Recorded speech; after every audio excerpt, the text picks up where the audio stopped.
नमस्कार मित्रों, आज आपके लिए कहानी लेकर उपस्थित हैं।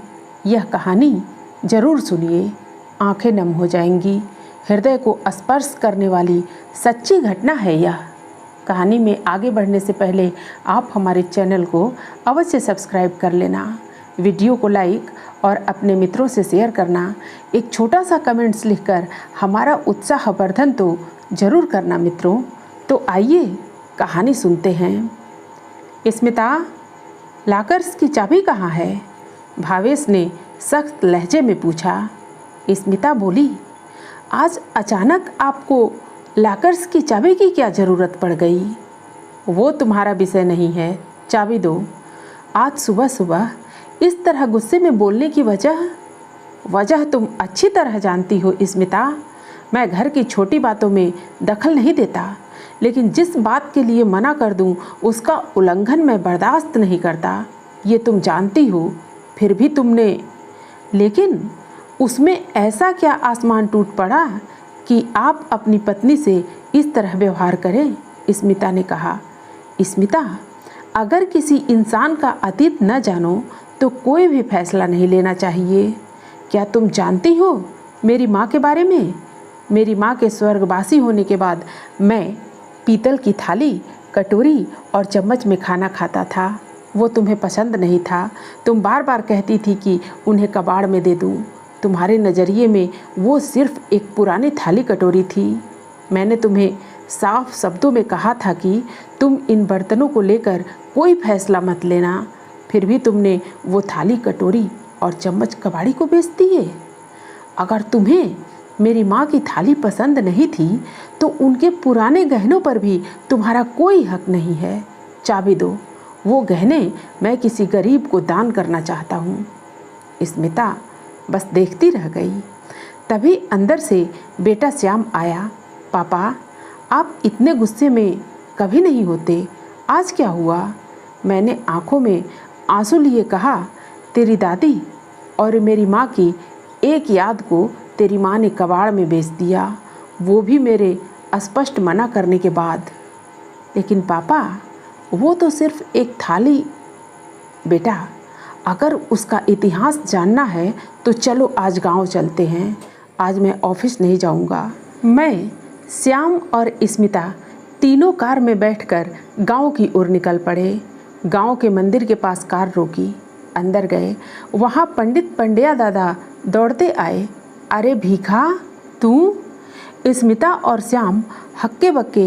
एक बड़े कारपोरेट कंपनी का जनरल मैनेजर जिसकी तनख्वाह 2 लाख रुपए महीना है, उसे कोई भीखा कहे? मैंने पंडित जी के चरण छुए। उन्होंने कहा, बहुत बड़ा आदमी बन गया बेटा। मैंने कहा, सब माँ और भगवान की कृपा है। हम मंदिर में दर्शन के लिए गए। पांड्या दादा ने कहा, बिना खाना खाए जाने नहीं दूंगा। उन्होंने पूछा, बात साथ में नहीं आई? मेरी नम आंखें देखकर वो समझ गए। बोले, तेरी माँ में गजब का आत्मविश्वास था।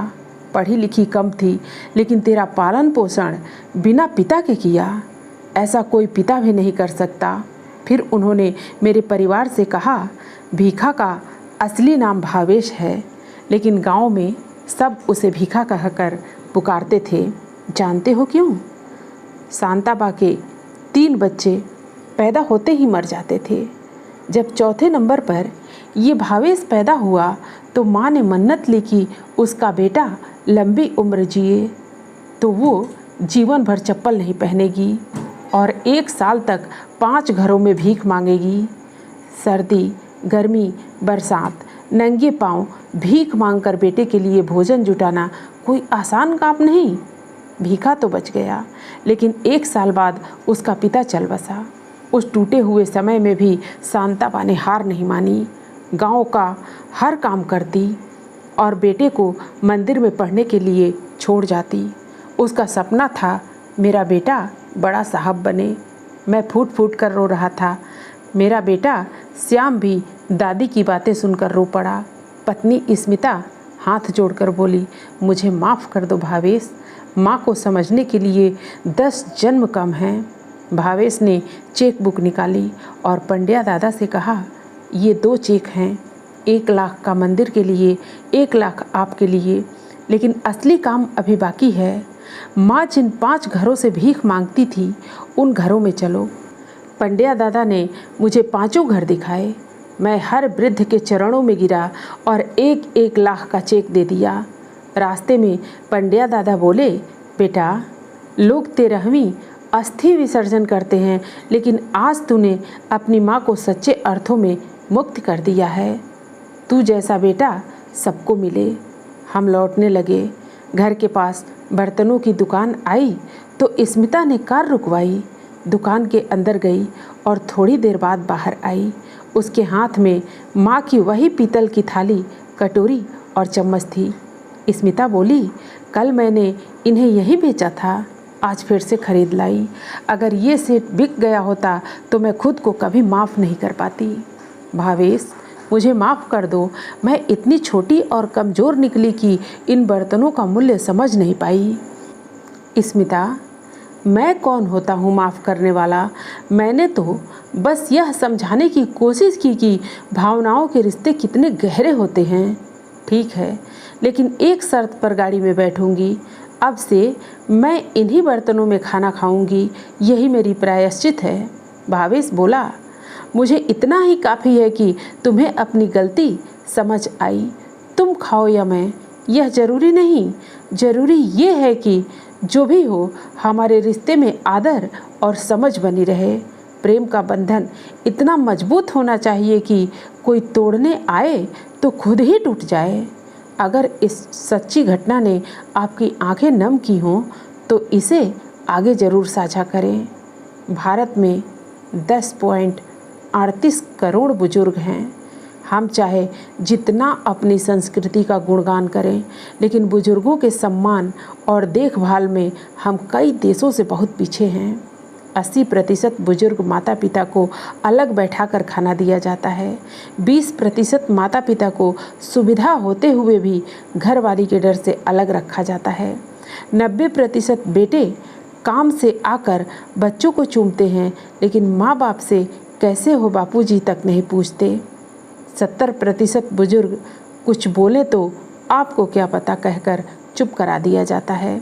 90% बुजुर्ग माता पिता को पैसे के लिए पूछना पड़े जैसे भीख मांग रहे हों। जो करोगे वही भरोगे। कई घरों में यह पीढ़ी दर पीढ़ी चलता आ रहा है। बुजुर्ग माता पिता बेचारों की तरह जीते हैं, जैसे पशुओं से भी बदतर हालत। ऐसे परिवारों में संस्कार, शिष्टाचार और शिक्षा की गहरी कमी होती है। सोचिए, समझिए। युवाओं, 60 साल तक पति पत्नी साथ रहते हैं। जब एक स्वर्ग सिधारता है तो दूसरे की पूरी जिंदगी अकेली हो जाती है। बचपन के भाई बहन, रिश्तेदार, दोस्त एक एक कर सब चले जाते हैं। बचती है तो बस अकेलापन और एक बोझ बन चुकी जिंदगी। शरीर साथ नहीं देता, सुनाई नहीं देता। बदलती भाषा, तकनीक, फैशन, संस्कृति से तालमेल नहीं बैठता। सब कुछ बोझ लगने लगता है। और तब अगर बेटे बहू में हरामी निकलें तो जीवन नरक बन जाता है। ऐसे वक्त पर बेटों को अपने बचपन को याद करना चाहिए, जिन्होंने चलना, बोलना, खाना सिखाया, दुनिया दिखाई। उनके लिए आज इतने क्रूर क्यों? माता पिता को छोड़कर कोई सुखी नहीं हुआ, न कभी होगा। अगर बुजुर्गों की सेवा नहीं कर सकते तो कम से कम उन्हें अपमानित न करें। कैसी हो माँ? कैसे हो पिताजी? ये 4 शब्द भी उन्हें परम आनंद दे सकते हैं।